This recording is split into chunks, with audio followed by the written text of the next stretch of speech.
Manik Sienda, par quel mécanisme le gouvernement d'union nationale va permettre la reprise des Goma et Bukavu occupés par l'ennemi, par la M23? Je pense que ce gouvernement d'union nationale est un gouvernement qui doit être perçu comme un laboratoire stratégique afin d'envisager les solutions aux problèmes d'insécurité qui se posent aujourd'hui.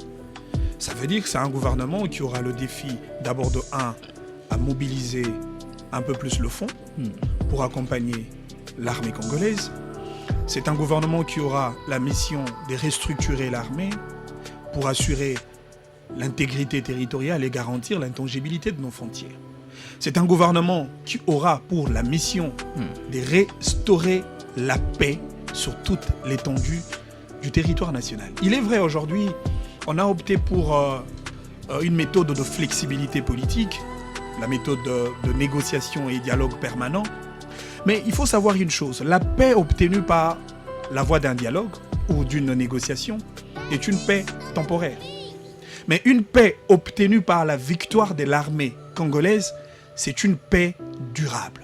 Souvenez-vous qu'aujourd'hui on parle de M23 qui était un accord qui a été voulu par les politiques de l'époque et le rebelle.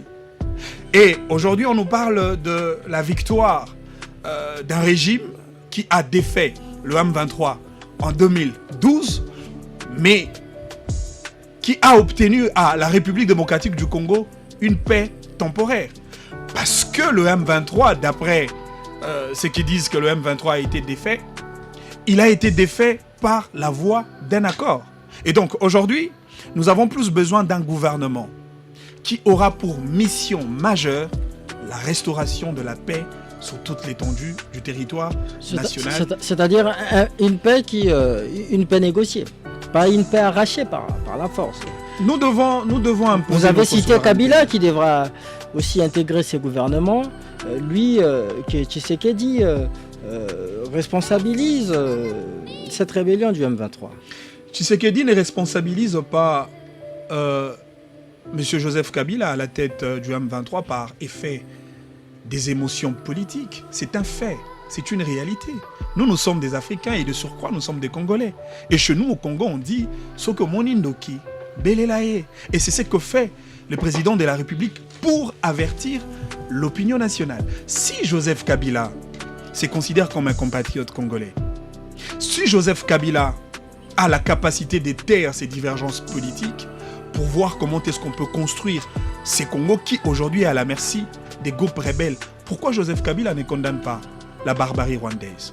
Pourquoi Joseph Kabila ne condamne pas les massacres, il n'a pas condamné la rébellion de Corneille Nangaa? Il a plutôt condamné la mauvaise gestion du régime de Tshisekedi, selon lui. Alors, entre la mauvaise gestion de Tshisekedi et le massacre du Rwanda, Joseph Kabila a opéré son choix. C'est de ça qu'il s'agit. La mauvaise gestion, c'est une réalité qui entre dans l'ordre de problèmes politiques internes. Mais ici, il s'agit d'une agression. Notre pays est agressé par le Rwanda. Nos frères, nos compatriotes congolais sont violés, massacrés, tués. Nos ressources premières sont pillées par l'ennemi. Pourquoi un gouvernement d'union nationale en lieu et place d'un gouvernement des crises? Écoute, c'est un gouvernement d'union nationale, un gouvernement de crise. Moi, je pense que c'est presque pareil. Pourquoi? Parce que la crise, effectivement, il y a une crise. Mais écoute, nous devons être unis pour résorber cette crise. Voyez-vous? Nous devrions être ensemble pour affronter cette guerre. Au moins pour certains de nos compatriotes. Ils peuvent être dans l'opposition, ils peuvent être là-bas, mais qui pensent que le pays passe avant tout? S'ils ont besoin de coaliser avec le président de la République, il est d'accord. Le président a dit, j'ai besoin que même ceux-là qui ne sont pas de l'Union sacrée, qu'ils puissent nous rejoindre. Il a demandé qu'on puisse réorganiser la direction de l'Union sacrée. Il a demandé qu'on puisse revoir des choses de fond en comble. Et moi, je pense que c'est plus qu'un dialogue. Parce que quand on va se mettre à parler autour d'une table, comme vous le savez, on a tel opposant en face, on a celui-ci en face. Ça nous prend 2 mois et 2 mois. Après, il faut mettre en place un gouvernement Quelqu'un va te dire, moi je ne veux que le ministère de la Défense. L'autre va te dire que moi je ne veux que tel ministère.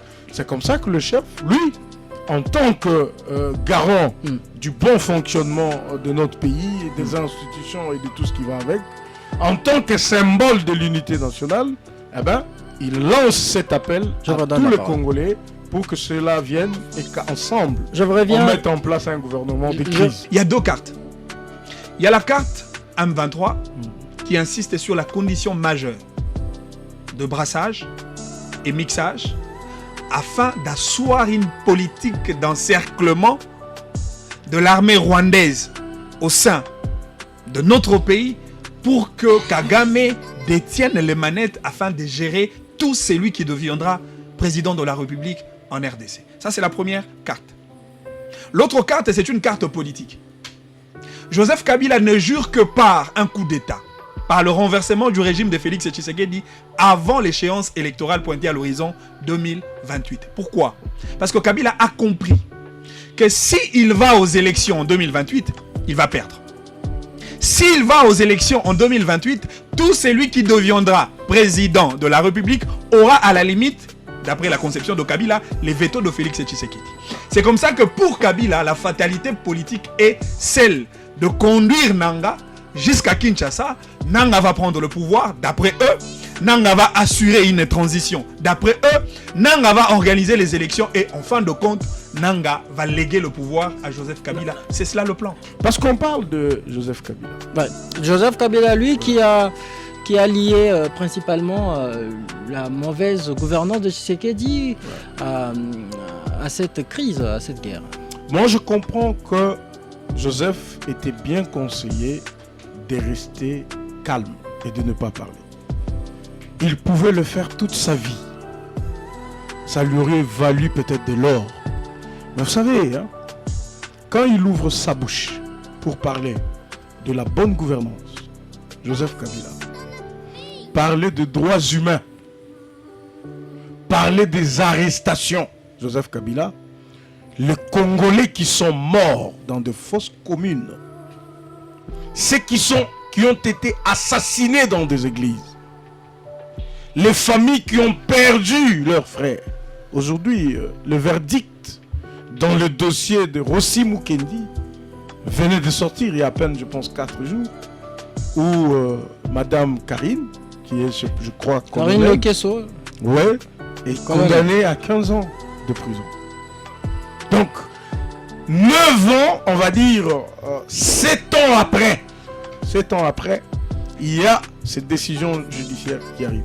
Mais Joseph Kabila doit poser la question aux Congolais, depuis que Félix Tshisekedi est là, depuis 2019 jusqu'à aujourd'hui, si quelqu'un, un seul Congolais est mort parce qu'il a marché ou parce qu'il a exprimé son avis, si un seul Congolais est mort. À une certaine période, et ça fait partie même des premières réclamations de Corneille Nangaa, il réclamait le respect, non, d'abord le respect de l'accord qui existerait entre Joseph Kabila et Félix Tshisekedi. Question. Pendant que Nangaa réclamait le respect du dit accord, il plaidait pour le compte de qui? De Joseph Kabila ou de Félix Tshisekedi? Vous avez la réponse. Deuxième chose, Corneille Nangaa dit à l'opinion nationale que Félix Tshisekedi n'a jamais été élu. Question. Pourquoi il ne dit pas aux Congolais le candidat qui a été réellement élu? Troisième chose, après les premières réclamations de Corneille Nangaa, l'arbitre qui avait la mission de départager les politiques dans une compétition électorale se transforme en un rebelle. Et pourquoi Corneille Nangaa ferait la rébellion? Corneille Nangaa obéit aux ordres de qui? Et Corneille Nangaa joue le jeu de qui? C'est de ça qu'il s'agit. Et donc aujourd'hui, il est clair que Joseph Kabila est derrière Corneille Nangaa. Et donc le président de la République a raison d'infliger cette responsabilité criminelle sur le dos de Joseph Kabila. Mais pire encore, lui-même Kabila, dans sa déclaration d'hier, il a affirmé sa position. Il a clairement défini sa position aux côtés du Rwanda et de l'AFC de Corneille Nangaa contre la République démocratique du Congo. Corneille Nangaa est-il aussi éligible au gouvernement d'union nationale au regard de de massacres, de crimes qu'on l'attribue actuellement. Moi, je ne pense pas. Je ne pense pas que nous pouvons aussi simplifier les choses alors qu'il s'agit des vies humaines de Congolais que nous avons perdues, à celui qui a participé au massacre, au génocide, aux crimes de guerre. Je crois à celui-là, il doit avoir les sanctions populaires réservées par une population victime des barbaries causées par le même monsieur. Et donc aujourd'hui, moi je pense qu'avoir un gouvernement sans Nanga, avoir un dialogue sans Kabila, avoir un gouvernement sans Katumbi ne dérangerait pas autant, parce qu'il y a bien de Congolais qui sont prêts à défendre leur patrie et à accompagner le président de la République pendant cette période aussi cruciale. Et donc Corneille Nangaa, il n'a qu'à assumer ses responsabilités devant le tribunal de l'histoire. Il sera à tout prix condamné. Kabila n'a-t-il pas raison lorsqu'il parle de la mauvaise gouvernance, du moment où votre parti l'UDPS relève même de failles au sein du gouvernement suite au mauvais casting opéré par votre parti? Il y a Augustin Kabouya, votre secrétaire général, qui l'a dit. Bon, il ne faut pas déformer le propos du secrétaire général. Je pense que je n'ai pas déformé. Il sait ce qu'il a dit, et moi personnellement, je n'ai pas vu les choses dans cet angle-là. C'est vrai que vous n'êtes pas d'accord avec lui. Nous ne sommes pas une gouvernance parfaite. Ça, c'est vrai. Mais nous avons fait de pas considérables. Il y a ceux qui disent UDPS, après avoir accusé tout le monde, même la Constitution, UDPS a finalement accusé UDPS. Bon, moi, je n'entre pas dans ce débat-là. J'essaie de dire que notre gouvernance n'est pas parfaite, mais nous avons fait de pas considérables. Joseph Kabila a laissé le pays avec un budget de 3 milliards de dollars. Aujourd'hui, on est à 18 milliards. C'est un effort considérable. Voyez-vous ? Nous avons repris les contacts avec toutes les institutions de Bretton Woods. Et nous sommes cotés, on est dans le top 10 de pays qui ont fait des exploits.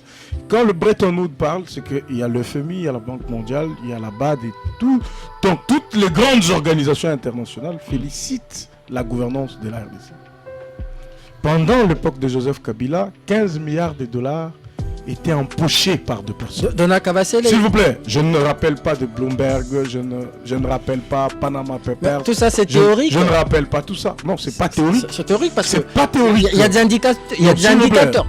Permettez-moi de vous relancer. C'est pas théorique. Permettez-moi de vous relancer. Il y a des indicateurs, qui justifient, attestent que le tissu socio-économique du temps de Tshisekedi s'est détérioré davantage qu'à l'époque de Joseph Kabila. Non, écoute, là, je ne sais pas de quel baromètre vous parlez ou de quel sondage vous parlez, mais je sais que le monde entier subit une crise qui a commencé. On est passé des Covid par, on va dire, la guerre russo-ukrainienne. Okay? Ça a bouleversé beaucoup d'espace. Bref, s'il vous plaît, même en France, les litres de carburant, c'est négocié presque à 2 $. Nous, on a maintenu les caps à 1 $. Ça veut dire on a quand même une économie qui est beaucoup plus résiliente qu'elle ne l'était. Tshisekedi tient mordicus à son refus de dialoguer avec l'ennemi. Comment jugez-vous cette opinion traitée? Mais je vous ai dit que le plus grand piège, repose sur la stratégie des brassages et des mixages de l'armée.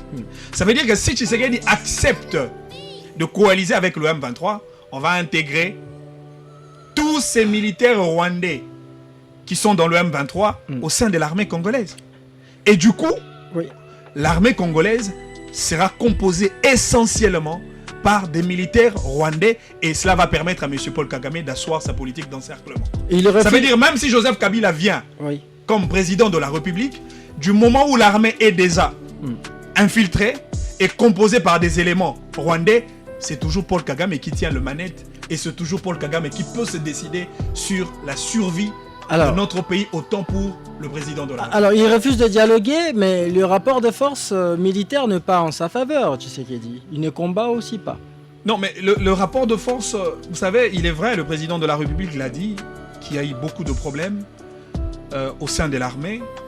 L'armée a été infiltrée, même par des officiers de l'armée congolaise.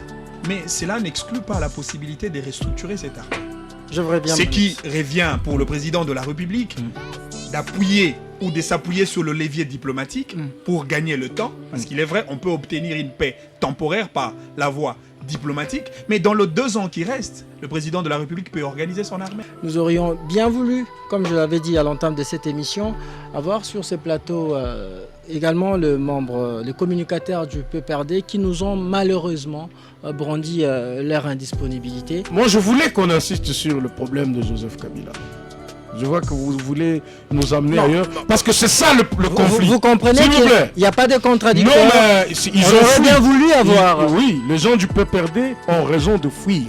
Pourquoi? Parce que même eux, quand ils attendaient la communication de Joseph Kabila, ils ne pouvaient pas s'imaginer que Joseph Kabila va dire qu'on présente à tort les M23 comme un groupe d'anarchistes. Il dit c'est à tort. Il dit ces gens, ce sont des Congolais, c'est ce que Kabila dit. Ils ont des revendications légitimes. J'ai dit légitimes. Ça c'est Joseph Kabila qui parle du M23. Nous avons compris pourquoi ce pays a été trahi. Nous avons compris maintenant pourquoi il avait envoyé en 2012, non c'était en 2009 d'abord, il avait envoyé Raymond Tshibanda. À l'époque, je pense que c'est lui qui représentait les affaires étrangères. Selon Kabila, les revendications des Congolais contre le gouvernement Tshisekedi doivent être entendues. Le maintien de la mauvaise gouvernance actuelle ne pourra que conduire à des nouvelles vagues de troubles politiques, d'insécurité, d'instabilité institutionnelle, de conflits armés, voire à une guerre civile, a-t-il dit. Le principal point de sa communication, c'est soutenir le M23. Ne partez pas par le dos de la cuillère. Kabila a dit que le Rwanda se comporte bien. Les M23, c'est des groupes de Congolais. AFC, donc, ça c'est déjà connu que c'était sa branche politique dans le conflit. Kabila a dit que même si le Conseil de sécurité sanctionne, même si il y a des résolutions, il dit que ça va continuer. Il dit ça. Je me demande qu'est-ce que Joseph Kabila peut avoir de Kagame en voulant renverser les pouvoirs de Félix Tshisekedi. Vice-versa, qu'est-ce que le Rwanda ou Kagame attend de Joseph Kabila en voulant renverser les régimes de Félix Tshisekedi? D'abord, il y a une chose qu'il faut retenir. La vraie bataille entre Tshisekedi et Kagame, c'est une bataille des positionnements au niveau de la sous-région et des positionnements vis-à-vis de la communauté internationale. Parce que le Rwanda, depuis la nuit de temps, le Rwanda va maintenir sa position d'un État commissionnaire, d'un État pont, d'un État passerelle pour servir certaines multinationales et tirer des dividendes sur les ressources premières de notre pays. Et Tshisekedi veut couper ses ponts. Ça veut dire la Chine, la France, la Belgique, les États-Unis, la Russie. Si vous avez besoin de minerais du Congo, passez par la voie de la RDC et non celle du Rwanda. Et c'est ce qui crée le vrai front entre Tshisekedi et Kabila. Comment ils vont passer par la voie de la RDC du moment où le Rwanda, ils vend le minerai pratiquement 5 fois moins cher que le prix négocié. Mais d'abord, le premier outil que le Rwanda utilise pour piller nos minerais, c'est la guerre, c'est l'insécurité, c'est les massacres. Il est armé par ses parrains occidentaux, bien entendu. Mais ça se justifie. La liaison, ça justifie la liaison du Rwanda avec certaines puissances internationales. Parce que dans la chaîne de l'insécurité, il y a une gradualité des responsabilités criminelles. De la même manière, vous considérez qu'on est Inanga comme le pantin de Joseph Kabila, autant Joseph Kabila est le supplétif de Paul Kagame. Et au niveau de Paul Kagame aussi, lui aussi est le pantin de la communauté internationale.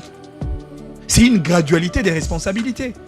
Ça veut dire que Kabila a tout intérêt de prendre position au profit du Rwanda parce que lui, Kabila, tire l'intérêt dedans. Permettez-moi à ce sujet de lire cet extrait d'un communiqué fait par la porte-parole du président de la République, Tina Salama, qui avait dit que le président Tshisekedi invite les États-Unis dont les compagnies s'approvisionnent en matière première stratégique du Rwanda, matière pillée en RDC, qui s'introduisent clandestinement au Rwanda pendant que nos populations sont massacrées, à les acheter directement auprès de nous, les propriétaires légitimes, avait écrit Tina Salama, porte-parole du président de la République, en guise de mise au point sur la rumeur d'un deal mine contre paix entre la RDC et les États-Unis. Alors vous avez compris l'enjeu. Oui.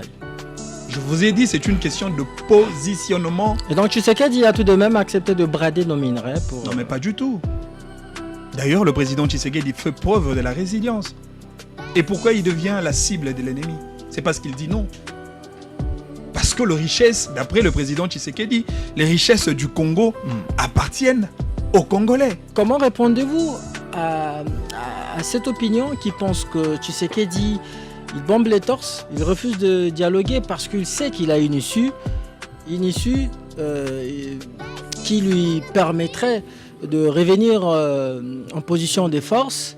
Cette issue est justement le fait qu'il ait accepté de vendre à vil prix le minerai de la RDC aux Occidentaux, selon cette opinion, je précise.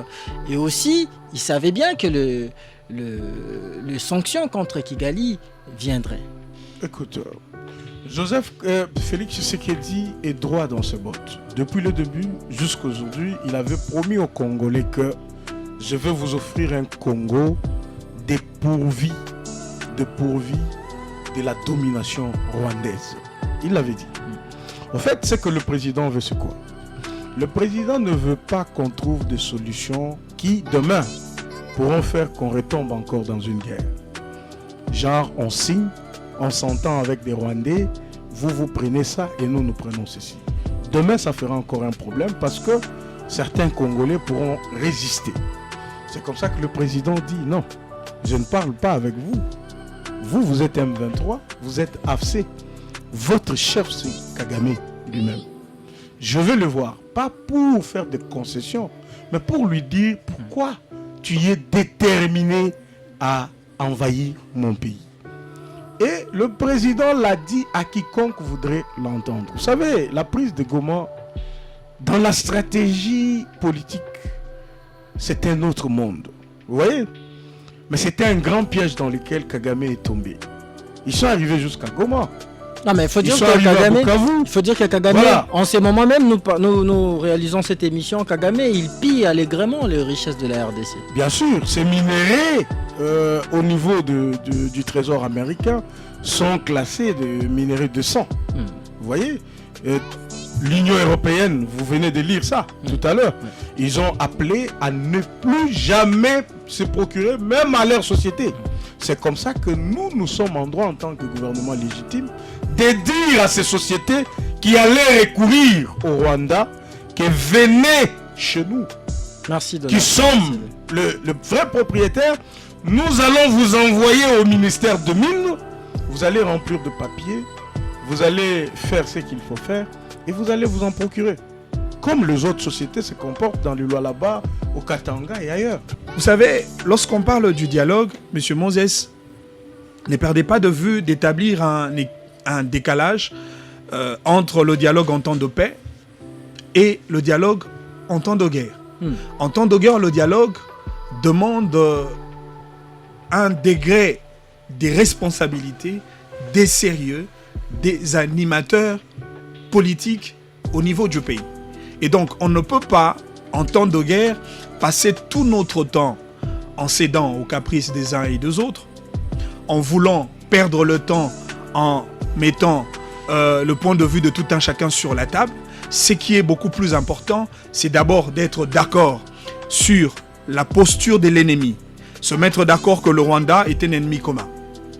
C'est ça le plus important. Ce qui est beaucoup plus important est le fait de savoir qu'à ces stades, la seule opposition qui existe, c'est l'opposition contre le Rwanda, contre Kagame. Ce qui serait les cas pour la position de Martin Fayoulou, la position de Delis Esanga, j'imagine la position de Moïse Katumbi, de Joseph Kabila, de considérer ensemble l'ennemi commun qui est le Rwanda, et ensemble, autour du président de la République, on va fédérer nos efforts, nos énergies pour bouter dehors l'ennemi qui s'installe sur le territoire national. Pensez-vous qu'ils se joindront, permettez-moi, ils se joindront à Tshisekedi aussi facilement sans qu'il y ait des concessions? Non mais vous parlez de quelles concessions? Je parle de ce politique que vous venez de citer. Non mais écoutez, ici c'est une question de savoir si on a affaire aux Congolais ou pas. Si Joseph Kabila se sent congolais, il est grand temps de taire les divergences. Il est grand temps de mettre de côté tout ce qui divise, les querelles, les clivages d'ordre politique en interne, et regarder les choses dans une direction commune. Parce qu'il s'agit du Congo qui est touché. Tout celui qui se considère comme fille et fils du Congo, nous tous, nous devons nous ranger derrière le président de la République pour combattre l'ennemi commun qui est le Rwanda et Paul Kagame. Certains sociétaires de l'Union sacrée ont cru que la guerre était en train d'être perdue par Tshisekedi. Et comme ils font la politique pour leur famille, pour leur ventre, pour leurs femmes et leurs enfants, certains ont envoyé leur famille en Europe, certains ont même fui, certains collaborateurs. Certains sont en voyage, certains ont créé de maladies, parce que pour eux, le pouvoir était en train de chuter.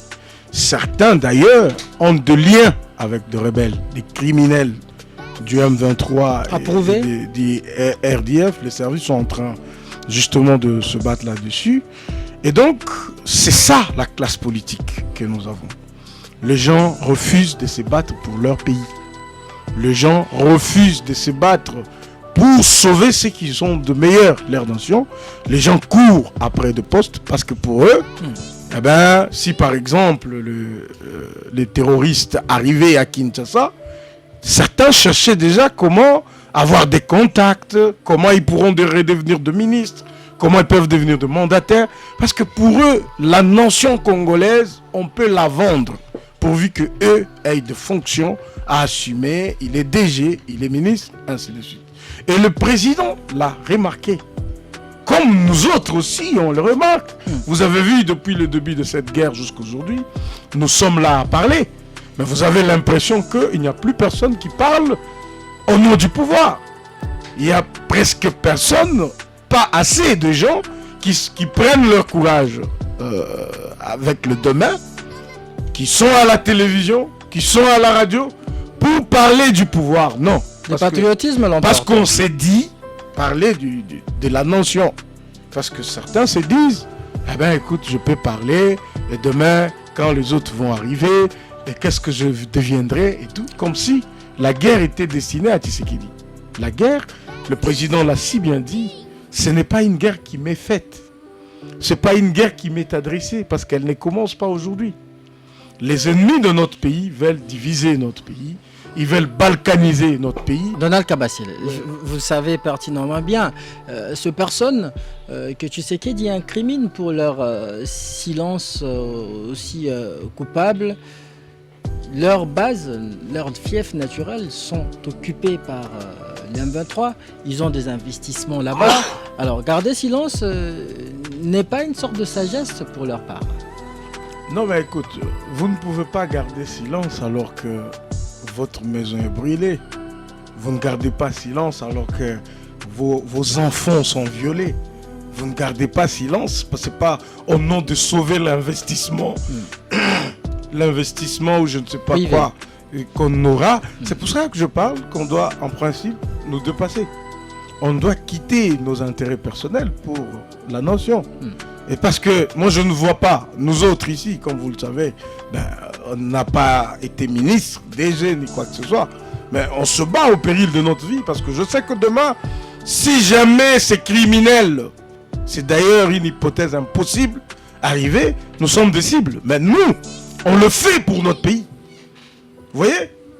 Mais nous continuons d'accuser, et ça c'est très important, tous ceux qui bénéficiant d'un pouvoir, aujourd'hui que nous sommes en guerre, certains prennent le luxe de se déplacer avec leur famille pour fuir, certains se taisent et tout. Et donc moi, j'insiste, le président de la République doit voir tout ça. D'ailleurs, moi, je même proposé ça.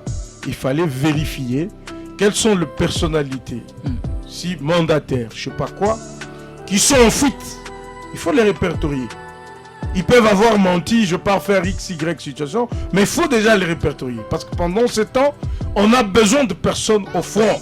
Nous devrions être là pour le faire comme Jean-Pierre Bemba l'a fait. Yannick Mahamba, Fiestambu, Florian Massamba concourt à la réalisation de cette émission filmée conjointement par Guillaume Kakwende et David Machera. Christian Moses Massunga vous la présente sous la coordination et la supervision de Simon Kabamba. Vous savez, Félix Tshisekedi et Joseph Kabila défrayent la chronique avec leur déclaration faite les week-ends. Si le président de la République, Félix Tshisekedi, compte mettre en place un gouvernement d'union nationale, Joseph Kabila, lui, a émis son point de vue sur la situation sécuritaire préoccupante dans l'Est de la République démocratique du Congo. On en parle dans ces castings politiques avec mes invités dans ces studios bleus de RTGA. Je suis avec Manix Ienda. Il est analyste, il est politique et analyste politique. Excusez-moi pour cette redondance. Bienvenue dans Débrief, Manix Ienda. Merci beaucoup, monsieur Moses. Alors, vous êtes face à Maître Donald Kabasele. Il est, lui, cadre de l'UDPS, parti présidentiel. Bienvenue en débrief, Maître Donald. Merci, mon frère. Et je salue aussi les co-débatteurs et de milliers de téléspectateurs et des auditeurs qui vont devoir nous suivre.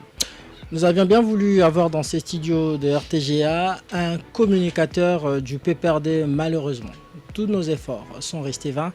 Mais du moins, on va tout de même décrypter l'actualité avec mes deux invités dans ces studios. Voulez-vous participer à l'émission? Vous avez suivi notre thématique. Bien avant de vous donner les standards, je rappelle que vous nous suivez sur la 88.1 FM, ici à Kinshasa et dans d'autres provinces de la République démocratique du Congo, sauf à Goma, au Nord Kivu, où vous nous suivez sur 87.5. Voulez-vous nous regarder en direct? Pour vous qui nous suivez sur les ondes FM, allez-y sur Play Store ou App Store, téléchargez l'application de BlueSat dénommée Blue OTT International. Je répète, Blue OTT International. Canal 973 c'est RTGA et sur Canal+, vous êtes sur 365. Alors, notre standard c'est les 097 30 50 850. 097 30 50 850. Écrivez-nous sur WhatsApp ou par SMS. Vos messages seront lus le moment venu. Jusqu'à 17h, on débriefe l'actualité. RTGA. Manix Ienda, d'entrée de jeu, vous avez suivi le discours du président de la République qui a échangé le week-end avec les sociétaires de l'Union sacrée de la nation sur les questions brûlantes de l'heure, dont tout tourne autour de la situation sécuritaire qui prévaut du pays. Il s'agit des questions liées au front diplomatique, au front politique et au front militaire. Ainsi, sur le front diplomatique, le chef de l'État s'est félicité des résultats obtenus jusque-là avec la reconnaissance par la communauté internationale de l'agression rwandaise dont est victime son pays, la RDC. La dernière résolution du Conseil de sécurité des Nations Unies à l'initiative de la France qui somme le Rwanda à retirer ses troupes sur les sols congolais et de cesser tout soutien aux terroristes du M23 et à l'AFC en est une preuve éloquente. Alors, quelle lecture faites-vous? Nous prenons d'abord Tshisekedi. Alors, comment réagissez-vous à cette, je dirais, première sortie médiatique de Félix Tshisekedi après la prise de Bukavu? Et il a promis de mettre en place un gouvernement d'union nationale. C'est la réaction du président de la République, c'est du politiquement correct.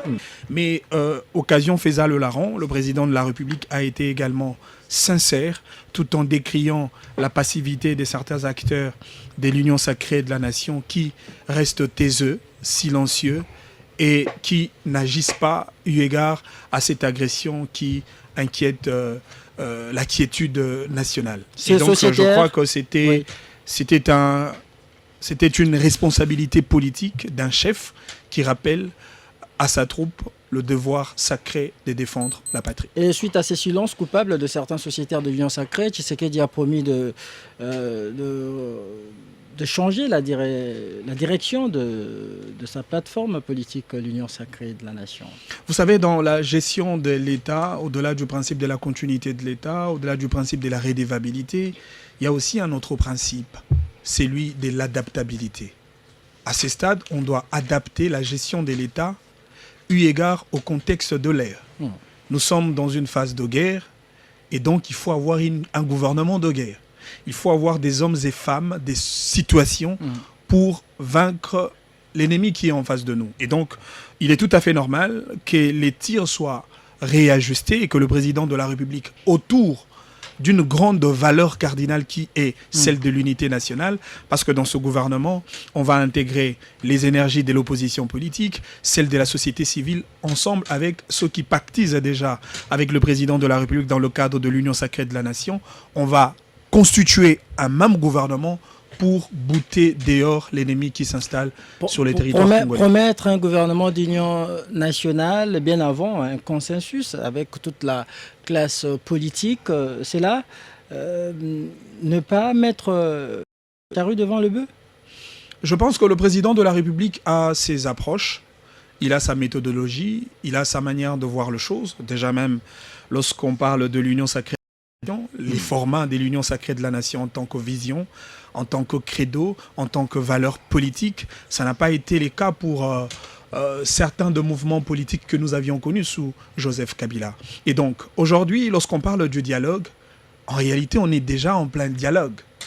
Parce que ce que fait les églises, les prélats de l'église catholique, l'église SCC, c'est d'ailleurs un travail de compacter les vues, le point de vue de chaque acteur politique, de chaque regroupement politique pour voir comment est-ce qu'on peut voir les choses de la même manière. Le président de la République, bien avant de consulter l'Union sacrée de la nation, il a tenu plusieurs réunions avec notamment le chef des institutions de la République, les services de sécurité et renseignement, sur la question de l'insécurité qui caractérise notre pays à ce jour.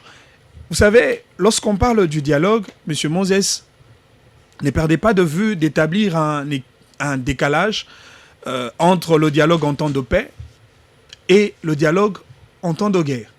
En temps de guerre, le dialogue demande un degré de responsabilité, des sérieux, des animateurs politiques au niveau du pays. Et donc, on ne peut pas, en temps de guerre, passer tout notre temps en cédant aux caprices des uns et des autres, en voulant perdre le temps en mettant le point de vue de tout un chacun sur la table. Ce qui est beaucoup plus important, c'est d'abord d'être d'accord sur la posture de l'ennemi. Se mettre d'accord que le Rwanda est un ennemi commun. C'est ça le plus important. Ce qui est beaucoup plus important est le fait de savoir qu'à ce stade, la seule opposition qui existe, c'est l'opposition contre le Rwanda, contre Kagame. Ce qui serait les cas pour la position de Martin Fayoulou, la position de Delis Esanga, j'imagine la position de Moïse Katumbi, de Joseph Kabila, de considérer ensemble l'ennemi commun qui est le Rwanda, et ensemble, autour du président de la République, on va fédérer nos efforts, nos énergies pour bouter dehors l'ennemi qui s'installe sur le territoire national. Pensez-vous qu'ils se joindront, permettez-moi, ils se joindront à Tshisekedi aussi facilement sans qu'il y ait des concessions? Non mais vous parlez de quelles concessions? Je parle de ce politique que vous venez de citer. Non mais écoutez, ici c'est une question de savoir si on a affaire aux Congolais ou pas.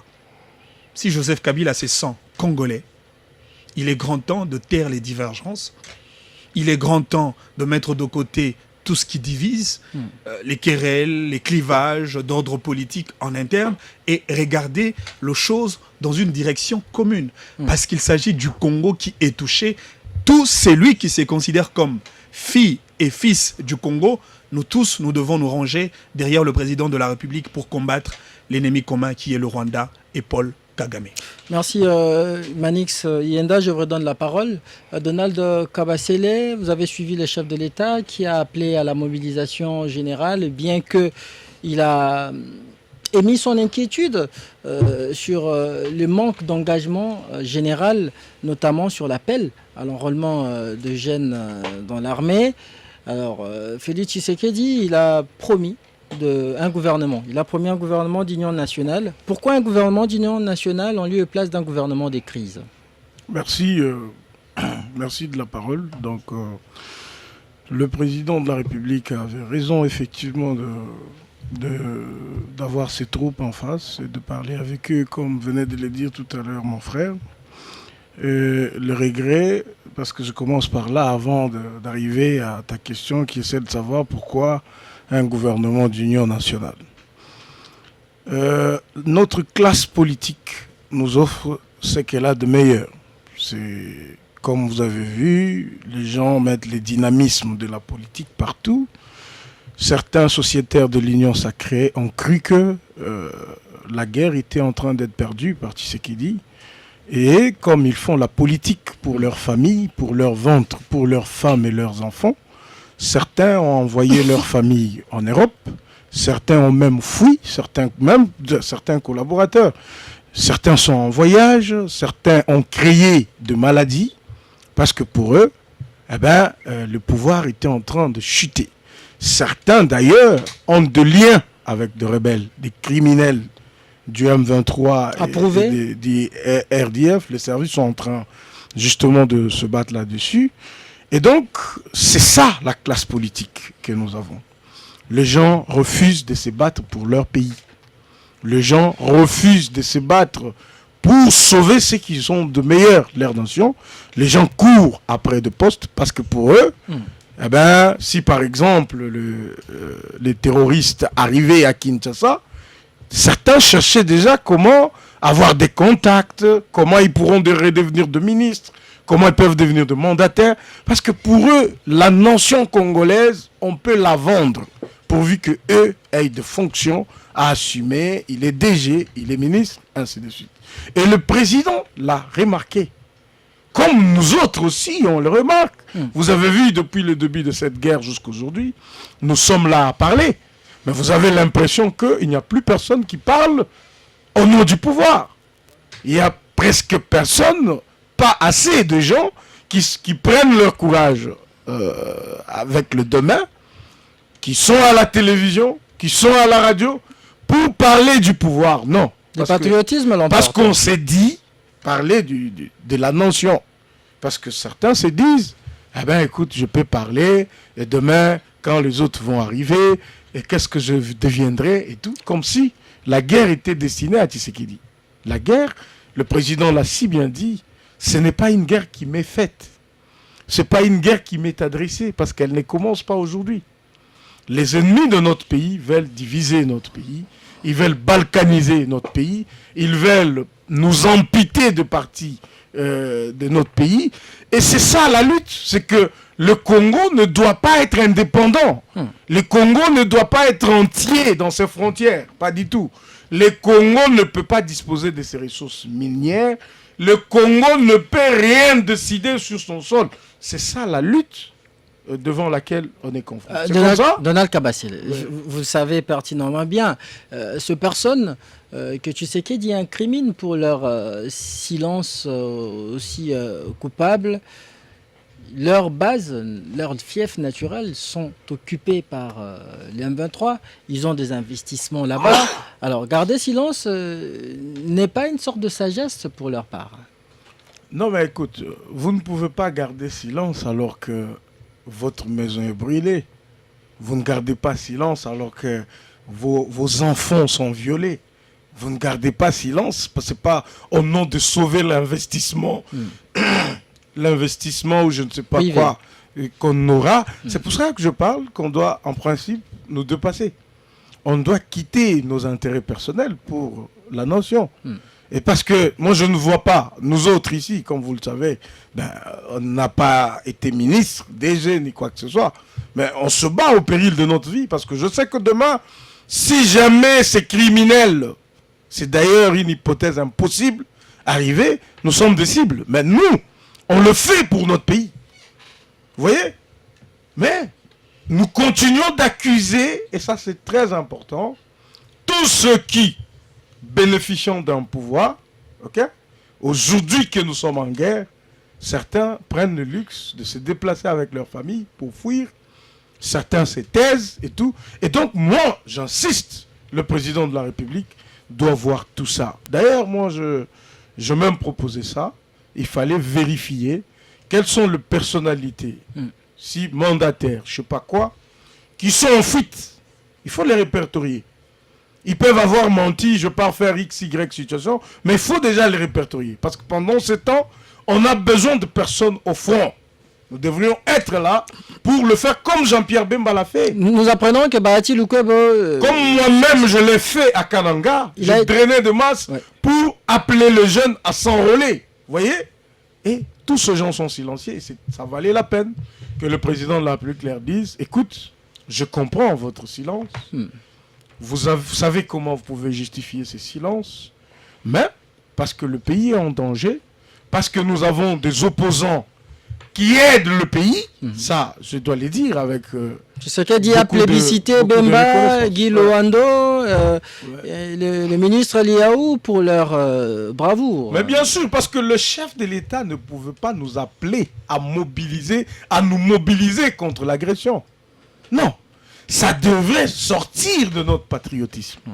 On devrait nous-mêmes se lever et dire notre pays est menacé. Moi, quand je le fais à Kananga, je t'ai dit que c'est avec mon argent personnel, ça veut dire mon argent de poche, je dépense, je paye, j'arrive avec des équipes, je mobilise. On le fait pour notre pays, voyez-vous? Comment voulez-vous, vous êtes un homme politique, une personnalité politique, votre pays est agressé. Attendez qu'un chef de l'État vous dise, maintenant vous pouvez aller telle part pour parler comme ça ou comme ça. Pas du tout. Alors, nous devons être là à défendre notre pourquoi pays. Pas gouvernement des crises? Non, écoute, c'est un gouvernement d'union nationale, un gouvernement de crise. Moi, je pense que c'est presque pareil. Pourquoi? Parce que la crise, effectivement, il y a une crise. Mais écoute, nous devons être unis pour résorber cette crise, voyez-vous? Nous devrions être ensemble pour affronter cette guerre. Au moins pour certains de nos compatriotes. Ils peuvent être dans l'opposition, ils peuvent être là-bas, mais qui pensent que le pays passe avant tout, s'ils ont besoin de coaliser avec le président de la République, il est d'accord. Le président a dit, j'ai besoin que même ceux-là qui ne sont pas de l'Union sacrée, qu'ils puissent nous rejoindre. Il a demandé qu'on puisse réorganiser la direction de l'Union sacrée. Il a demandé qu'on puisse revoir des choses de fond en comble.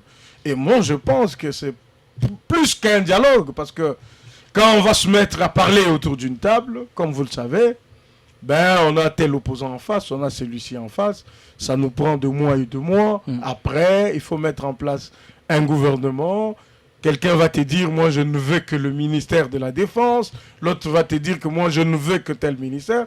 C'est comme ça que le chef, lui, en tant que garant du bon fonctionnement de notre pays, des institutions et de tout ce qui va avec, en tant que symbole de l'unité nationale, eh ben, il lance cet appel à tous les Congolais pour que cela vienne et qu'ensemble, on mette en place un gouvernement de crise. Je reviens, Donald Kabasele.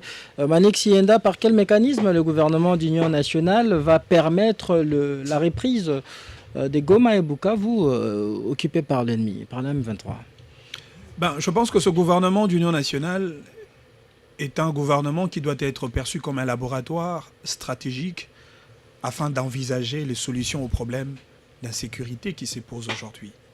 Ça veut dire que c'est un gouvernement qui aura le défi d'abord de 1, à mobiliser un peu plus le fonds pour accompagner l'armée congolaise. C'est un gouvernement qui aura la mission de restructurer l'armée pour assurer l'intégrité territoriale et garantir l'intangibilité de nos frontières.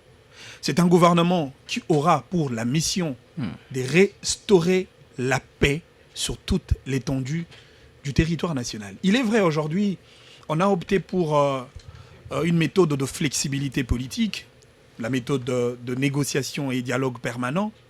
Mais il faut savoir une chose, la paix obtenue par la voie d'un dialogue ou d'une négociation est une paix temporaire. Mais une paix obtenue par la victoire de l'armée congolaise, c'est une paix durable. Souvenez-vous qu'aujourd'hui, on parle de M23 qui était un accord qui a été voulu par les politiques de l'époque et le rebelle. Et aujourd'hui, on nous parle de la victoire d'un régime qui a défait le M23 en 2012, mais qui a obtenu à la République démocratique du Congo une paix temporaire.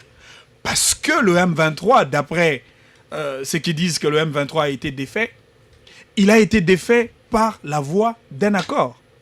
Pire encore, quelques années plus tard, le même régime a fait appel en 2016 au M23 pour réprimer la population congolaise qui disait non à la dictature du régime de l'époque. Et donc aujourd'hui, nous avons plus besoin d'un gouvernement qui aura pour mission majeure la restauration de la paix sur toute l'étendue du territoire national. C'est-à-dire une paix négociée, pas une paix arrachée par la force. Nous devons imposer. Vous avez notre cité souveraineté. Kabila qui devra aussi intégrer ses gouvernements. Lui, que Tshisekedi responsabilise cette rébellion du M23. Tshisekedi ne responsabilise pas M. Joseph Kabila à la tête du M23 par effet des émotions politiques. C'est un fait, c'est une réalité. Nous sommes des Africains et de surcroît, nous sommes des Congolais. Et chez nous, au Congo, on dit « Soko monindoki, belelae ». Et c'est ce que fait le président de la République pour avertir l'opinion nationale. Si Joseph Kabila se considère comme un compatriote congolais, si Joseph Kabila a la capacité de taire ses divergences politiques pour voir comment est-ce qu'on peut construire ces Congos qui aujourd'hui est à la merci des groupes rebelles, pourquoi Joseph Kabila ne condamne pas la barbarie rwandaise? Pourquoi Joseph Kabila ne condamne pas les massacres, il n'a pas condamné la rébellion de Corneille Nangaa? Il a plutôt condamné la mauvaise gestion du régime de Tshisekedi, selon lui. Alors, entre la mauvaise gestion de Tshisekedi et le massacre du Rwanda, Joseph Kabila a opéré son choix. C'est de ça qu'il s'agit. La mauvaise gestion, c'est une réalité qui entre dans l'ordre de problèmes politiques internes. Mais ici, il s'agit d'une agression. Notre pays est agressé par le Rwanda. Nos frères, nos compatriotes congolais sont violés, massacrés, tués. Nos ressources premières sont pillées par l'ennemi. Mais pourquoi Joseph Kabila ne condamne pas cet ennemi? C'est de ça qu'il s'agit. Il y a un problème de complicité. Il y a un problème d'appartenance à un camp qui est bien connu. Je voudrais faire un petit rétropédalage sur la question de Corneille Nangaa. À une certaine période, et ça fait partie même des premières réclamations de Corneille Nangaa, il réclamait le respect, d'abord le respect de l'accord qui existerait entre Joseph Kabila et Félix Tshisekedi. Question. Pendant que Nangaa réclamait le respect du dit accord, il plaidait pour le compte de qui? De Joseph Kabila ou de Félix Tshisekedi? Vous avez la réponse. Deuxième chose, Corneille Nangaa dit à l'opinion nationale que Félix Tshisekedi n'a jamais été élu. Question. Pourquoi il ne dit pas aux Congolais le candidat qui a été réellement élu? Troisième chose, après les premières réclamations de Corneille Nangaa, l'arbitre qui avait la mission de départager les politiques dans une compétition électorale se transforme en un rebelle. Et pourquoi Corneille Nangaa ferait la rébellion? Corneille Nangaa obéit aux ordres de qui? Et Corneille Nangaa joue le jeu de qui? C'est de ça qu'il s'agit. Et donc aujourd'hui, il est clair que Joseph Kabila est derrière Corneille Nangaa. Et donc le président de la République a raison d'infliger cette responsabilité criminelle sur le dos de Joseph Kabila. Mais pire encore, lui-même Kabila, dans sa déclaration d'hier, il a affirmé sa position. Il a clairement défini sa position aux côtés du Rwanda et de l'AFC de Corneille Nangaa contre la République démocratique du Congo. Corneille Nangaa est-il aussi éligible au gouvernement d'union nationale au regard de massacres, de crimes qu'on l'attribue actuellement? Moi, je ne pense pas. Je ne pense pas que nous pouvons aussi simplifier les choses alors qu'il s'agit des vies humaines de Congolais que nous avons perdues, à celui qui a participé au massacre, au génocide, au crime de guerre, je crois à celui-là, il doit avoir les sanctions populaires réservées par une population victime des barbaries causées par le même monsieur. Et donc aujourd'hui, moi je pense qu'avoir un gouvernement sans Nanga, avoir un dialogue sans Kabila, avoir un gouvernement sans Katumbi ne dérangerait pas autant, parce qu'il y a bien de Congolais qui sont prêts à défendre leur patrie et à accompagner le président de la République pendant cette période aussi cruciale. Et donc Corneille Nangaa, il n'a qu'à assumer ses responsabilités devant le tribunal de l'histoire. Il sera à tout prix condamné. Alors, je vous pose cette même question, Donald Kabasele. Êtes-vous optimiste quant à un retour de la paix avec cet éventuel, ou il faut dire, prochain gouvernement d'union nationale? Bon, écoute, vous savez, quand on entre dans le casting, il arrive des fois qu'on se trompe sur certaines personnes. Mais moi, je pense qu'au-delà du fait que ça doit être un gouvernement d'union nationale, il faut effectivement miser beaucoup plus sur la technicité, voyez-vous, l'expérience. Bon, pas forcément l'expérience, mais on doit miser sur de personnes ressources, de personnes qui, pendant ces temps de guerre, peuvent tout donner pour leur pays. Et ça doit être de personnes qui ne voient pas l'argent avant l'État. Ça doit être de personnes qui ont une moralité, qui savent distinguer le bien public de bien privé.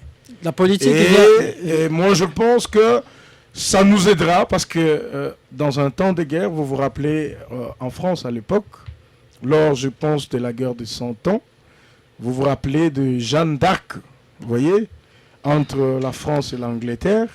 Jeanne d'Arc, c'était une jeune fille qui s'était engagée aux côtés des forces françaises et qui avait permis de libérer son pays. Ça veut dire, dès que nous sommes engagés, nous avons des personnes résolument engagées pour la cause de leur pays, les choses peuvent marcher. On ne va pas parier pour dire le 100%, ça sera de meilleures personnes. On peut se tromper, mais l'idée va rester celle-là. Parce qu'on parle de Joseph Kabila. Ouais. Joseph Kabila, lui, qui a lié principalement la mauvaise gouvernance de Tshisekedi à cette crise, à cette guerre. Moi, je comprends que Joseph était bien conseillé de rester calme et de ne pas parler. Il pouvait le faire toute sa vie. Ça lui aurait valu peut-être de l'or. Mais vous savez, hein, quand il ouvre sa bouche pour parler de la bonne gouvernance, Joseph Kabila, parler de droits humains, parler des arrestations, Joseph Kabila, les Congolais qui sont morts dans de fausses communes, ceux qui ont été assassinés dans des églises, les familles qui ont perdu leurs frères. Aujourd'hui, le verdict dans le dossier de Rossi Mukendi venait de sortir il y a à peine, je pense, 4 jours, où Madame Karine, qui est, je crois, Karine Lekesso, est condamnée à 15 ans de prison. Donc, 9 ans, on va dire, 7 ans après, il y a cette décision judiciaire qui arrive. Mais Joseph Kabila doit poser la question aux Congolais, depuis que Félix Tshisekedi est là, depuis 2019 jusqu'à aujourd'hui, si quelqu'un, un seul Congolais est mort parce qu'il a marché ou parce qu'il a exprimé son avis, si un seul Congolais est mort, il va poser des questions. Je pense que Donald Kabasele, votre téléphone est ouvert. Oui. Je veux que quelqu'un me dise qu'il y a eu une marche. On va lire bientôt les messages. Et nous, pendant le régime de Félix Tshisekedi, on a tué des Congolais parce qu'ils s'exprimaient. Il va se poser des questions. Alors, Donald Kabasele. Et donc, il y a beaucoup de choses, quand on voit un ancien président parler, ça doit être une source de sagesse. Un ancien président, quand il parle, Il doit aider le pays à avancer. Non, mais Kabila n'a-t-il pas raison lorsqu'il parle de la mauvaise gouvernance, du moment où votre parti, l'UDPS, relève même de failles au sein du gouvernement suite au mauvais casting opéré par votre parti? Il y a Augustin Kabouya, votre secrétaire général, qui l'a dit. Bon, il ne faut pas déformer le propos du secrétaire général. Je pense que... Je n'ai pas déformé. Il sait ce qu'il a dit. Et moi, personnellement, je n'ai pas vu les choses dans cet angle-là. C'est vrai que vous n'êtes pas d'accord avec lui. Nous ne sommes pas une gouvernance parfaite. Ça, c'est vrai. Mais nous avons fait de pas considérables. Il y a ceux qui disent UDPS, après avoir accusé tout le monde, même la Constitution, UDPS a finalement accusé UDPS. Bon, moi, je n'entre pas dans ce débat-là. J'essaie de dire que notre gouvernance n'est pas parfaite, mais nous avons fait de pas considérables. Joseph Kabila a laissé le pays avec un budget de 3 milliards de dollars. Aujourd'hui, on est à 18 milliards. C'est un effort considérable. Voyez-vous ? Nous avons repris les contacts avec toutes les institutions de Bretton Woods. Et nous sommes cotés, on est dans les top 10 de pays qui ont fait des exploits. Quand le Bretton Woods parle, c'est qu'il y a le FMI, il y a la Banque mondiale, il y a la BAD et tout.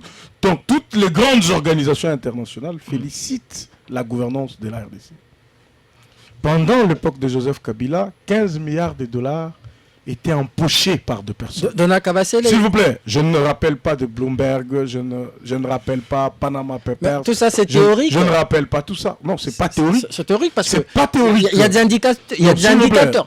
Permettez-moi de vous relancer. C'est pas théorique. Permettez-moi de vous relancer. Il y a des indicateurs, qui justifient, attestent que le tissu socio-économique du temps de Tshisekedi s'est détérioré davantage qu'à l'époque de Joseph Kabila. Non, écoute, là, je ne sais pas de quel baromètre vous parlez ou de quel sondage vous parlez, mais je sais que le monde entier subit une crise qui a commencé. On est passé des Covid par, on va dire, la guerre russo-ukrainienne. Ok, ça a bouleversé beaucoup d'espace. Bref, s'il vous plaît, même en France, les litres des carburants se négocient presque à $2. Nous, on a maintenu les caps à $1. Ça veut dire on a quand même une économie qui est beaucoup plus résiliente qu'elle ne l'était.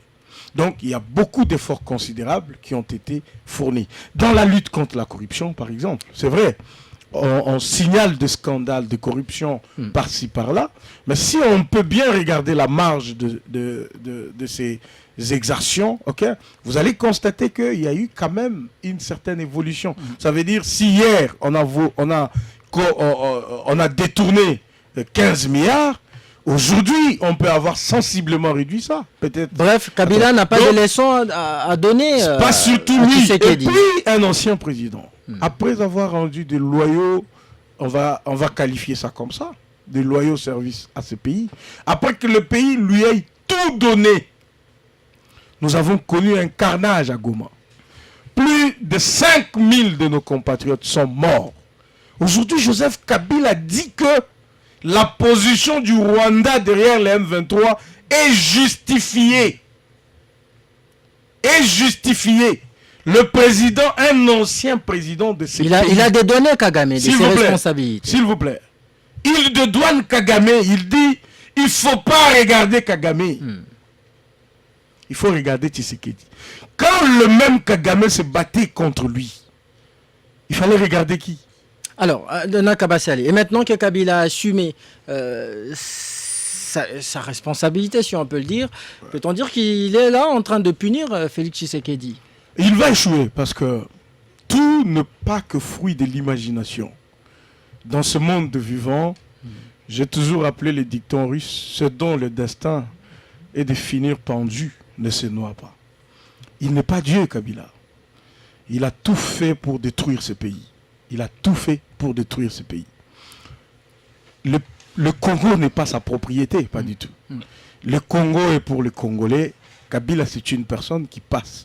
Kabila a oublié que ce sont les mêmes Rwandais qui ont tué son père pour que lui devienne président de la République. Aujourd'hui, les Rwandais sont des saints. Les Rwandais n'ont rien à voir avec ça. Laissez les Rwandais tranquilles. Vous chutez. Il interdit même à un pays comme l'Afrique du Sud de ne pas soutenir le FARDC. Donc il demande même aux États voisins, Kabila le dit clairement, si vous intervenez aux côtés des FARDC, vous allez encore empirer la situation. Donc, Kabila veut que nos frères de l'Est meurent. Kabila veut que Nanga, qui est son poulain d'ailleurs, et Kabila et Nanga, les deux sont des pantins de Kagame parce qu'ils n'ont pas de point de vue. Leur point de vue, c'est le point de vue de Kagame. Et puis on comprend maintenant pourquoi. Vous savez, après la mort de Mouzé, notre armée a commencé la vraie infiltration. C'était quoi? Les opérations de brassage, mixage. Comme Manix l'a dit, des petites solutions trouvées avec des bouts de papier.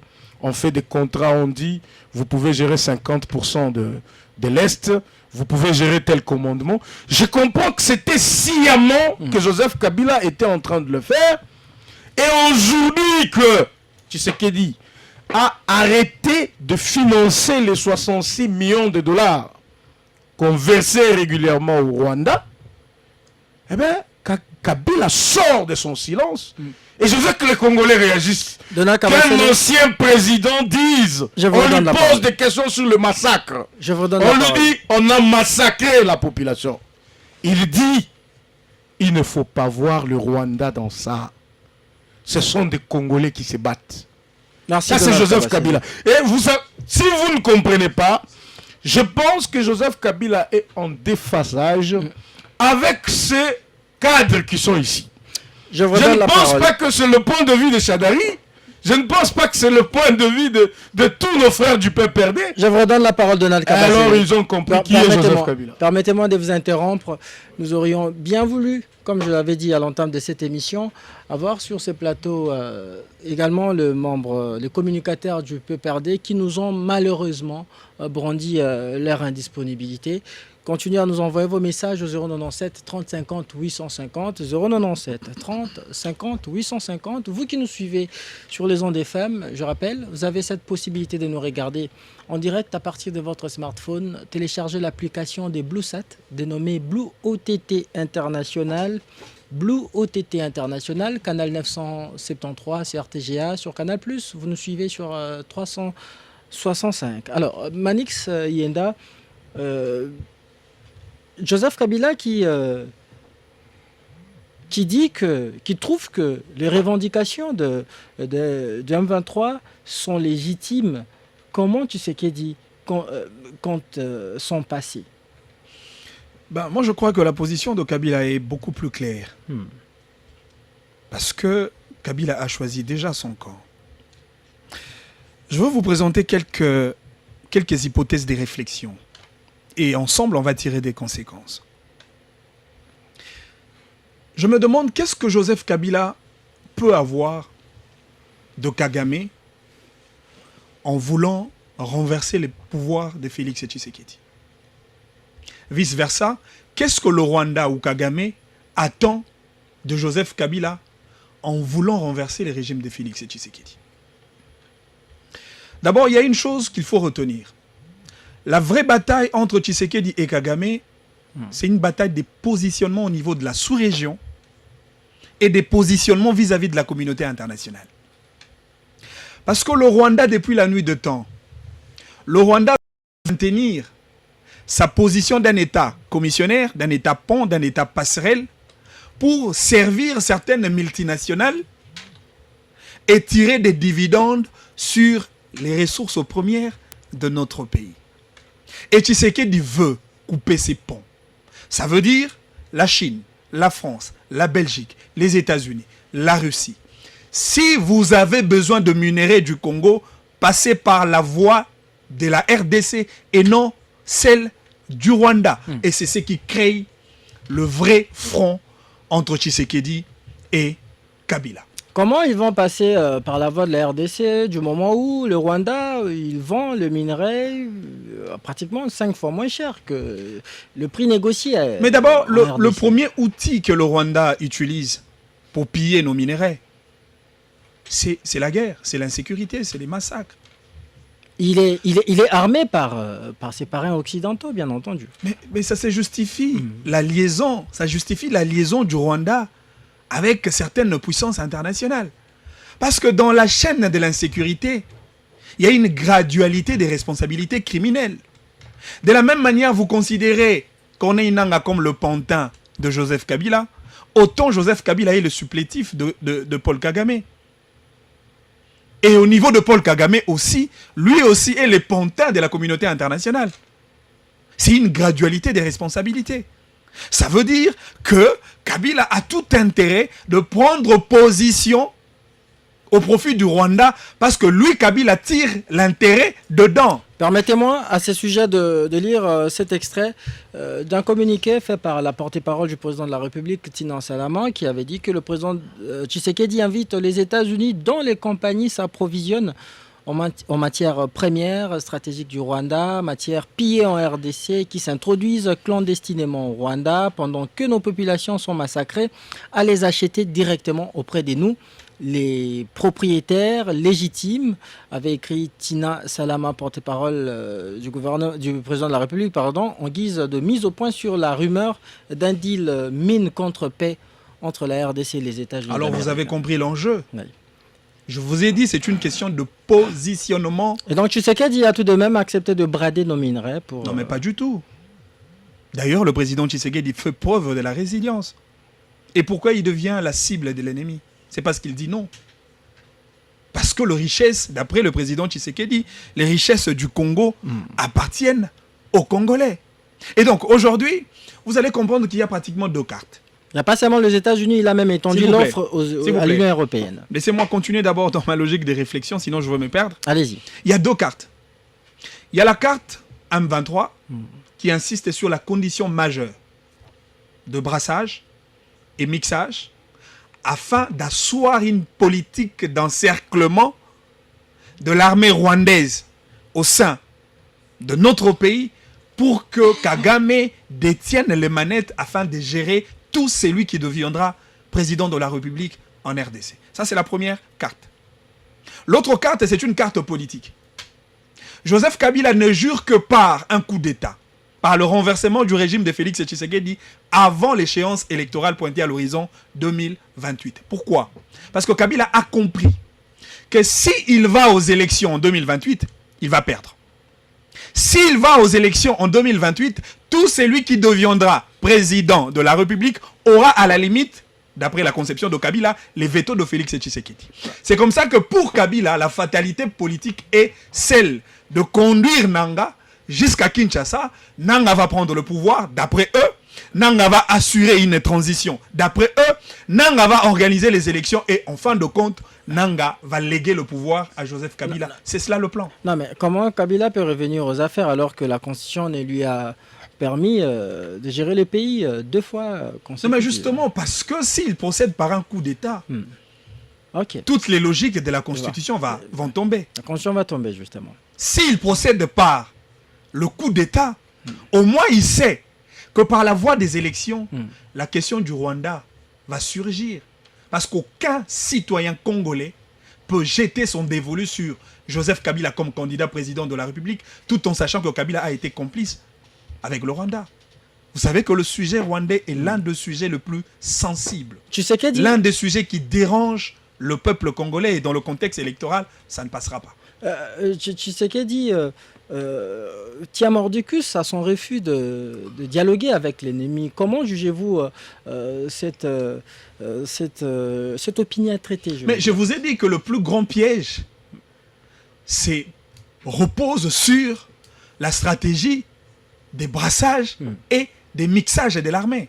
Ça veut dire que si Tshisekedi accepte de coaliser avec le M23, on va intégrer tous ces militaires rwandais qui sont dans le M23 au sein de l'armée congolaise. Et du coup, l'armée congolaise sera composée essentiellement par des militaires rwandais et cela va permettre à M. Paul Kagame d'asseoir sa politique d'encerclement. Ça veut dire même si Joseph Kabila vient comme président de la République, du moment où l'armée est déjà infiltrée et composée par des éléments rwandais, c'est toujours Paul Kagame qui tient le manette et c'est toujours Paul Kagame qui peut se décider sur la survie de notre pays, autant pour le président de la République. Alors, il refuse de dialoguer, mais le rapport de force militaire n'est pas en sa faveur, Tshisekedi. Il ne combat aussi pas. Non, mais le rapport de force, vous savez, il est vrai, le président de la République l'a dit, qu'il y a eu beaucoup de problèmes au sein de l'armée. L'armée a été infiltrée, même par des officiers de l'armée congolaise, mais cela n'exclut pas la possibilité de restructurer cette armée.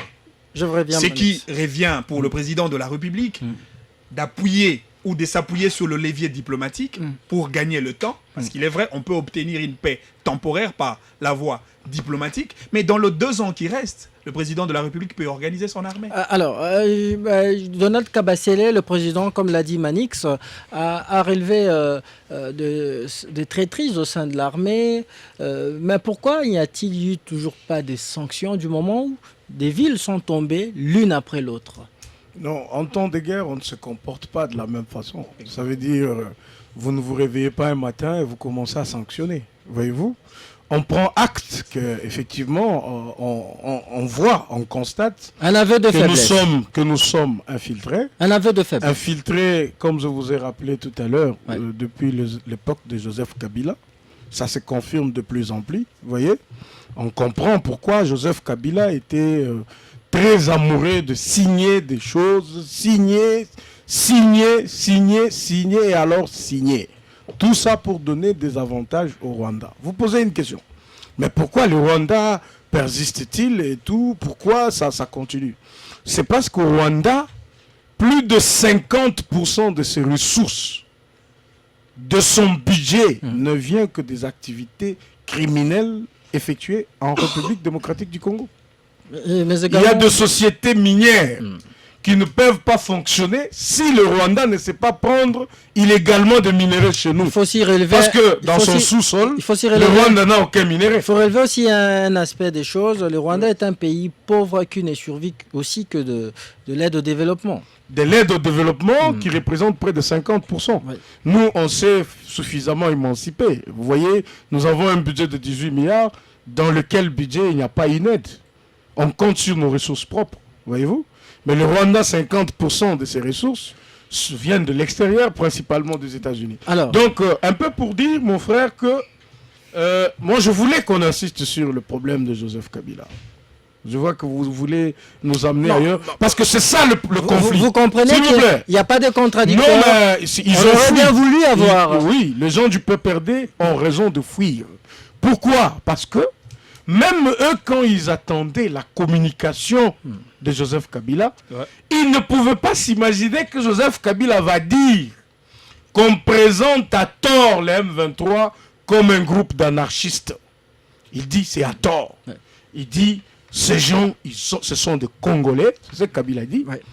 Ils ont des revendications légitimes. J'ai dit légitimes. Ça c'est Joseph Kabila qui parle du M23. Nous avons compris pourquoi ce pays a été trahi. Nous avons compris maintenant pourquoi il avait envoyé en 2012, non c'était en 2009 d'abord, il avait envoyé Raymond Chibanda. À l'époque, je pense que c'est lui qui représentait les affaires étrangères. Selon Kabila, les revendications des Congolais contre le gouvernement Tshisekedi doivent être entendues. Le maintien de la mauvaise gouvernance actuelle ne pourra que conduire à des nouvelles vagues de troubles politiques, d'insécurité, d'instabilité institutionnelle, des conflits armés, voire à une guerre civile, a-t-il dit. Le principal point de sa communication, c'est soutenir le M23. Ne partez pas par le dos de la cuillère. Kabila a dit que le Rwanda se comporte bien. Les M23, c'est des groupes de Congolais. AFC, donc, ça c'est déjà connu que c'était sa branche politique dans le conflit. Kabila a dit que même si le Conseil de sécurité sanctionne, même si il y a des résolutions, il dit que ça va continuer. Il dit ça. Ça, c'est Joseph Kabila. Il a dit. Il faut que les Congolais comprennent ça. Il a dit, c'est très important. Il a dit, contrairement à ce que les autorités de Kinshasa veulent faire croire, la crise ne se limite ni aux actions inconsidérées du M23, présentées à tort comme un groupe anarchiste Voilà. et une marionnette d'un État étranger sans revendication légitime ni au désaccord entre la RDC et les Rwandais. Vous comprenez ce que je vous dis? Donc, Joseph Kabila a trouvé ceci. En fait, Joseph Kabila s'est caché un peu comme Kagame. Parce qu'à l'époque, depuis tout ce temps, toutes les nations du monde ne s'imaginaient pas que le Rwanda, ne comprenaient pas que le Rwanda était en train d'agresser. Ils refusaient de croire à ça. Ils disaient que c'était des conflits entre Congolais. Alors que Kagame était derrière. Nous, avec la diplomatie du président de la République, on a dévoilé tout ça. Et Kabila aussi, qui était dans l'ombre, pensait que les choses pouvaient se passer comme telles et aller sans qu'il ne soit cité. Maintenant, il est mis à nu. Alors, qu'est-ce qu'il veut nous dire? Vous m'avez cité comme complice. Les gens du peuple perdant ont voulu démentir. Les présidents de la République racontent des histoires. Joseph Kabila ne peut pas être derrière AFC. Mais Joseph Kabila est allé au-delà. Il n'a pas soutenu que AFC. Il a soutenu les M23. Justement. Il a soutenu le Rwanda. Ouais. Est-ce que les Congolais qui nous suivent maintenant sont prêts à pardonner Joseph Kabila? Est-ce que je veux aussi vous poser cette question? Cette attitude de Joseph Kabila ne met-elle pas en mal la posture actuelle de l'Union européenne? L'Union européenne qui vient de suspendre sa coopération militaire avec Kigali et l'armée rwandaise qui est classée groupe terroriste. Ouais. Est-ce que cela ne va pas faire en sorte que l'UE puisse capituler par rapport à cette décision prise? Ah, ils vont capituler parce que Joseph Kabila a parlé. Non, mais il a dédouané. S'il vous plaît, Kagame. s'il vous plaît. Parce que Joseph Kabila a parlé, les conseils de sécurité des Nations Unies vont capituler, l'Union européenne va capituler, l'Allemagne qui a pris aussi des décisions va capituler, la Belgique qui a pris également des sanctions déjà hier va capituler. Comment comprendre que ces États comprennent que la RDC est agressée? Mais nous avons un ancien président de la République qui a passé 18 ans à gérer ce pays. Malgré que toutes les nations du monde condamnent ce que nous subissons aujourd'hui. Ah, Joseph Kabila. Malgré tout ce que ce pays vous a donné, mon frère. Vous êtes capable de faire ça à votre propre pays. Donc, mon frère, c'est pour comprendre les degrés de cette guerre. Alors, Donald Et Kabila. le président de la République avait raison. Hein, Ouais, avant quand de- il disait aux sociétaires de l'Union sacrée que j'ai compris que cette guerre a une autre dimension. Donald Kabasele, Oui. avant de prendre la pause, je vous pose cette dernière question. Comment répondez-vous à cette opinion qui pense que Tshisekedi, il bombe les torses, il refuse de dialoguer parce qu'il sait qu'il a une issue qui lui permettrait de revenir en position de force. Cette issue est justement le fait qu'il ait accepté de vendre à vil prix le minerai de la RDC aux Occidentaux, selon cette opinion, je précise. Et aussi, il savait bien que les sanctions contre Kigali viendraient. Écoute, Félix Tshisekedi est droit dans ses bottes. Depuis le début jusqu'à aujourd'hui, il avait promis aux Congolais que je vais vous offrir un Congo dépourvu de la domination rwandaise. Il l'avait dit. En fait, c'est que le président veut, c'est quoi? Le président ne veut pas qu'on trouve des solutions qui, demain, pourront faire qu'on retombe encore dans une guerre. Genre, on signe, on s'entend avec des Rwandais, vous prenez ça et nous prenons ceci. Demain, ça fera encore un problème parce que certains Congolais pourront résister. C'est comme ça que le président dit, non, je ne parle pas avec vous. Vous êtes M23, vous êtes AFC. Votre chef, c'est Kagame lui-même. Je veux le voir, pas pour faire des concessions, mais pour lui dire pourquoi tu es déterminé à envahir mon pays. Et le président l'a dit à quiconque voudrait l'entendre. Vous savez, la prise de Goma, dans la stratégie politique, c'est un autre monde. Vous voyez? Mais c'était un grand piège dans lequel Kagame est tombé. Ils sont arrivés jusqu'à Goma. Non, mais il faut Ils dire sont que arrivés à Kagame, Bukavu. il faut dire que Kagame, Voilà. en ces moments même, nous réalisons cette émission, Kagame, il pille allègrement les richesses de la RDC. Bien sûr, ces minéraux au niveau du trésor américain sont classés de minéraux de sang. Vous voyez, L'Union européenne, vous venez de lire ça tout à l'heure, ils ont appelé à ne plus jamais se procurer, même à leur société. C'est comme ça que nous sommes en droit, en tant que gouvernement légitime, de dire à ces sociétés qui allaient recourir au Rwanda que venez chez nous, Merci qui sommes le vrai propriétaire. Nous allons vous envoyer au ministère de Mines, vous allez remplir de papiers, vous allez faire ce qu'il faut faire et vous allez vous en procurer. Comme les autres sociétés se comportent dans les lois là-bas, au Katanga et ailleurs. Merci Donald Kabasele. On va devoir marquer une petite pause. Je rappelle notre standard pour ceux qui veulent participer à l'émission. Écrivez-nous sur WhatsApp ou par SMS au 097 30 50 850 097 30 50 850. Votre message sera lu juste après cette petite pause publicitaire. Jusqu'à 17h, on débriefe l'actualité. RTGA. Bonsoir RTGA, c'est Hugues Maoula depuis Massina sans fil. Donc l'appel au dialogue fait par le président qui aboutira au gouvernement d'union nationale vient court-circuiter la démarche de prélat catholique. De l'autre côté, Tobosani Nabiso Goma Nabuka Vundenge Tobosana Bunagana. Il s'interroge. Autre message. Bonjour ma radio. C'est Youssef Philibert Angaba. Je pense qu'il nous faut la prudence. On condamne Kagame, mais nulle part Nanga. Cela signifie qu'on les laisse avancer. Trump dit qu'il a besoin des minerais du Congo et non la population. Moi, je n'ai pas suivi cette déclaration. Hein. Non, ça c'est... Oui. Bonjour, actuellement, nous avons besoin d'une armée capable de défendre l'intégrité territoriale de la RDC. Monsieur Chilombo nous parle d'une armée professionnelle pour des trahisons internes. Est-il conscient de combien de temps faudra-t-il pour cela? Je pense que le peuple congolais, conscient de son état aujourd'hui, voit toute sa faiblesse au grand jour. Ce peuple doit parler d'un même langage pour demander sa démission. Valérien Kissembe depuis... Kinshasa. Bonjour, en débrief, c'est Monsieur Francis depuis la commune d'Ngaliema. Tout ce que nous subissons aujourd'hui, c'est à cause de la mégestion du régime actuel et qui excelle toujours dans la démagogie, incompétence, la victimisation, la diabolisation et l'autosatisfaction, un pouvoir fragile et ridicule. Comment répondez-vous à cet auditeur, Maître Donald Kabasele? Ce sont le même grief relevé par Kabila. Déjà, on condamne l'armée rwandaise d'être classée par l'Union européenne comme un groupe terroriste. Joseph Kabila se fâche. On condamne le Rwanda, Joseph Kabila se fâche. Où est le problème de Tshisekedi dedans? Donc, c'est vrai qu'on peut avoir des reproches à adresser au président de la République. Ça doit se faire entre nous. On veut bien ça.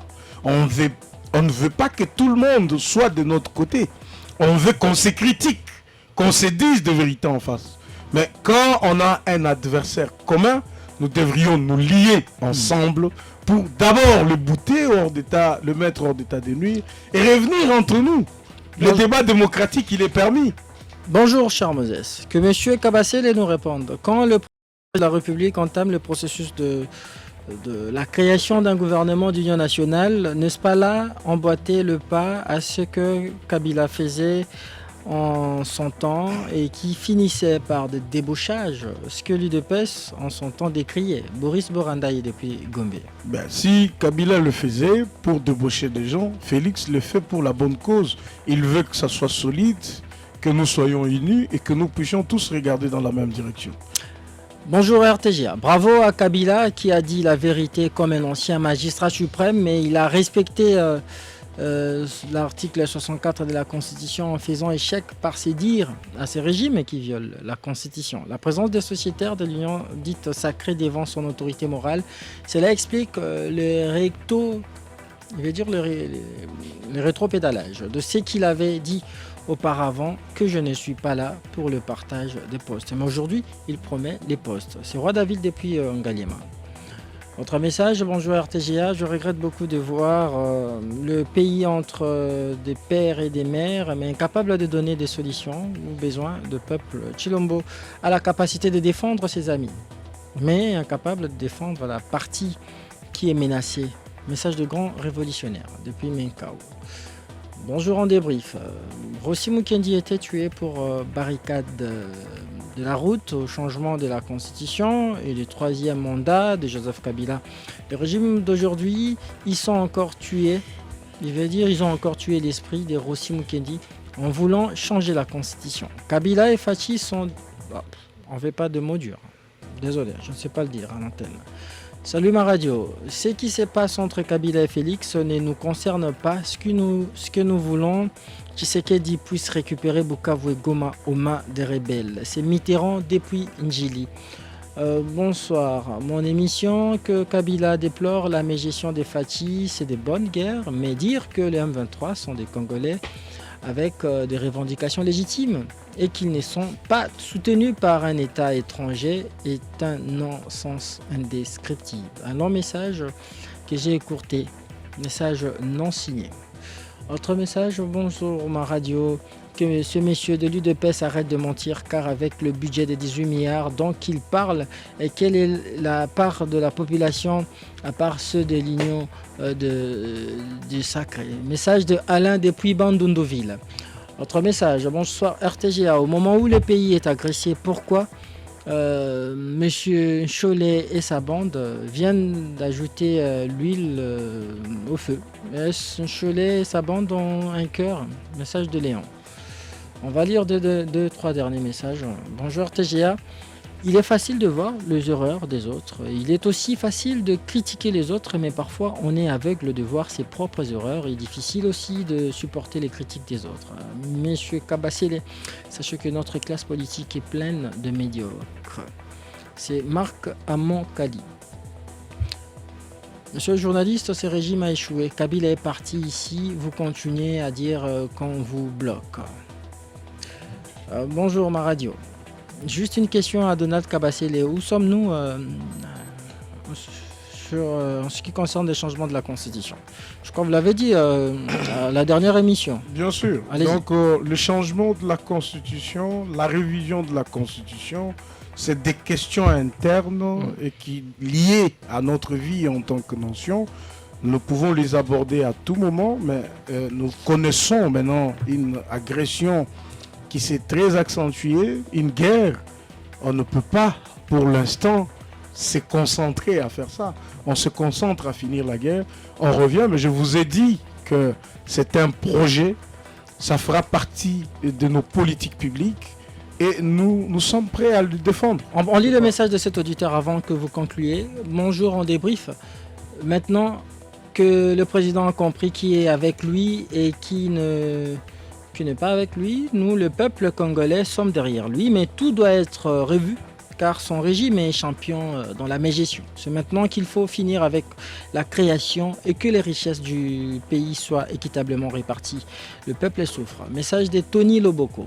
Vous êtes d'accord avec cet auditeur? Je suis d'accord, très d'accord, parce que nous avons des gens qui ne font qu'à leur tête et qui ne voient que leurs intérêts privés, qui sont là à voler le fonds de l'État, à détourner malgré et tout. Et donc le président doit vraiment être regardant. On doit savoir avec qui on pactise et avec qui on partage la gestion. Et voilà. C'est vrai. Et voilà. Bon, je vous laisse répondre à ces derniers messages. Manix Yenda, il y a cet auditeur qui dit bonsoir TGA, j'ai suivi Ferdinand Kambere dire à travers une radio que Tshisekedi a fait venir le M23 à Kinshasa pendant 14 mois. Et puis il dit que dites-vous de cette affirmation? Pourquoi tout politicien congolais cherche à collaborer avec le Rwanda? Comment vous lui répondez? On le considère comme votre mot de la fin. Moi, je ne collabore pas avec le Rwanda. Il parle du régime. Non, mais il parle de tout politicien qui cherche à collaborer avec le Rwanda. Je suis politique, je ne collabore pas avec le Rwanda. Et d'ailleurs, il y a bien de choses que je fustige dans le chef de ceux qui dirigent le pays aujourd'hui. Vous avez tout à l'heure parlé du changement de la Constitution. Je fais partie de ceux qui refusaient au fait cette histoire de vouloir changer la Constitution. Mais face à l'agresseur de mon pays, je suis obligé de défendre le président de la République. Je suis obligé de défendre le camp de la patrie. Et donc aujourd'hui, je pense qu'on reviendra. Il y aura un moment où nous allons nous regarder en face et se dire certaines vérités parce que le pouvoir de Tshisekedi a aussi des choses vraiment à rectifier. Il faut rectifier les tirs. Il faut rectifier les tirs, il faut éviter les erreurs, parce que là où nous sommes aujourd'hui, le régime de Tshisekedi n'a pas droit à l'erreur. Merci Manix. On considère cela comme étant votre conclusion. En un mot, Donald Kabasele, juste en un mot pour finir. Au début du pouvoir du président Félix, il a d'abord approché le Rwanda parce qu'il y avait des accords signés. Le M23 parce qu'il y avait des accords signés. Il fallait parler avec eux. Il fallait parler pour savoir est-ce que on peut trouver une issue honorable. Et Tshisekedi a nié qu'il n'a jamais rencontré les M23. Non, écoute, il l'a nié. Vous dites le contraire. S'il vous plaît. J'ai dit, au début de son pouvoir, le président est parti au Rwanda. Il a rencontré Kagame. Pas les M23. C'était pas pour dîner quoi que ce soit. Vous avez dit Vous voyez, M23. le M23, c'était les gens qui racontent ça, qu'ils étaient ici à Kinshasa. C'est vrai que le président ne les a jamais reçus. Mais dans tout ça, tout le groupe rebelle, il y avait des structures qui pouvaient savoir un peu de quoi il est question, parce qu'on venait d'arriver au pouvoir, il fallait savoir tout ça, et voir dans quelle mesure on pouvait endiguer. Mais écoute, les gens ont résisté dans leur magouille et tout, il fallait le bouter, le mettre à côté. Merci beaucoup à Donald Kabasele. Ainsi se referme complètement au débrief de ce lundi 24 février 2025 sur les ondes et les antennes de RTGA. Yannick Mahamba, Fiestambou, Florian Massamba ont concouru à la réalisation de cette émission. Si vous avez aimé, sachez qu'elle a été filmée par Guillaume Kakwende et David Machera. Christian Moses Massunga qui vous parle, vous l'avez présenté. Simon Kabamba et Henri Ebondo étaient à la coordination. Restez avec nous sur RTGA. Je rappelle que cette émission, vous allez la suivre tout à l'heure à 22h30 sur RTGA FM. Merci de votre fidélité. Bonne suite de nos programmes. À très vite. Jusqu'à 17h, on débriefe l'actualité. RTGA.